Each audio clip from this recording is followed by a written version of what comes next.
Je ne sais pas si vous avez déjà observé que les experts, ceux qui maîtrisent totalement leur sujet, ont parfois l'impression et le ressenti de ne rien connaître à ce sujet. Et à contrario, ceux qui n'y connaissent rien fanfaronnent sans fin sur des sujets finalement qu'ils ne maîtrisent pas. Et moi, je me suis intéressée à ce phénomène parce que je l'ai trouvé intéressant et surtout côté expert, parce que je vois de nombreux dirigeants, de nombreux entrepreneurs qui maîtrisent totalement leur sujet et ces super experts, ces entrepreneurs, ces dirigeants qui maîtrisent totalement leur sujet, parfois se retrouvent dans des configurations de doute comme s'ils ne savaient rien. Et ce qui est intéressant, c'est que j'ai découvert, et je vais partager cela avec vous, ce que l'on appelle l'effet Dunning-Kruger, qui a complètement modélisé cela. C'est parti.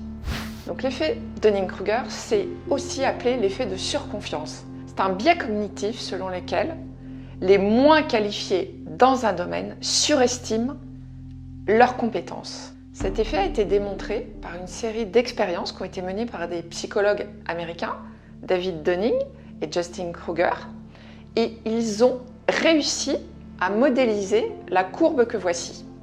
Donc vous voyez que dans cette courbe, nous avons en abscisse la compétence et en ordonnée la confiance. Et donc d'un côté, en termes de compétences, nous avons les débutants, et plus on avance dans la compétence, plus on devient un expert.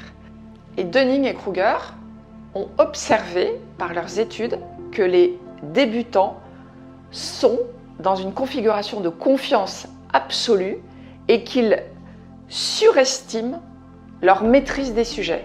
Et c'est ce que Dunning et Kruger appellent la montagne de la stupidité. Donc là, on est au max de la courbe.